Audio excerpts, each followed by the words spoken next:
This is about as hard as it gets. Out of 10, I'd say like a 9 or a 10. This is up there. They must have thought their house was coming down. Yeah, thank goodness no one was in there, because you don't know. He said one of the limbs went through the roof too, into the ceiling. Just east of Saxton, PA, we're in Dudley. Small town, but we knew with the severity of the damage in the tree in the house that it was something we had to come look at and see if we could get down here and help out the homeowner. I mean, with that much weight and the way that bank is, it is just real steep, real slippery. A house and people's lives are in the balance. You know, this is a lot of weight too. It's a big tree. It's not twigs we're picking up and throwing off the house. Can you imagine what this sounded like? That was all the way up there, and that jumped about 2 feet down. That come the whole way down on their house. This line of work, it's good to have different viewpoints, different opinions. The more minds that are on it, the better sometimes, because one guy might see something, another guy doesn't. I honestly think that bottom lead would hang on to the roof if you cut it. I was thinking, I feel like that bottom lead, the way it's wedged in there. Yeah, how much is over, it's just gonna hang there. Right now, we're just trying to get the tree tied up so when we start cutting on it, stuff ain't gonna fly and hit into the house. Trying to stabilize everything so we can cut stuff away bit by bit. And you're just fighting gravity the whole time. So we had to try to tie it off at as many points as we could to keep it secure. That way, while you're working with the tree, be it on the house or on the bank, no matter where, we had to grab a hold of it, that it had multiple points that it was secured to keep it from sliding downhill towards the house.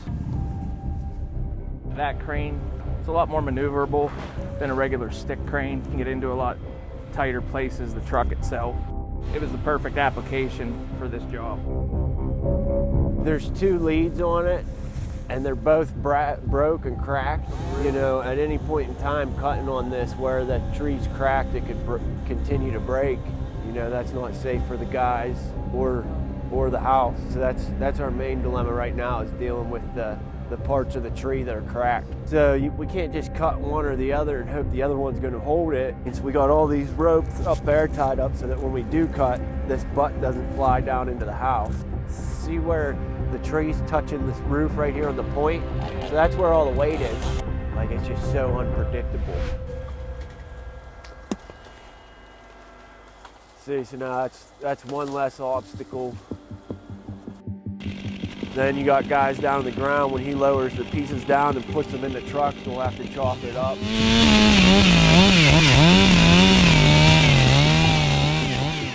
But the crane's the main thing. Having that is kind of essential on this job. I don't know that you'd be able to do this job without a crane. Being so close to the creek here made it, the crane has stabilizers that come out to keep it so it doesn't tip. It's just not sitting on the wheels, and those come out, you know, 8 to 10 feet each way. And being tight on that creek made it, you know, we had to shovel a little snow and, you know, finagle the cribbing that they come down, the stabilizers come down on. You got this steep hill, extra snow, extra weight, bunch of wind, boom.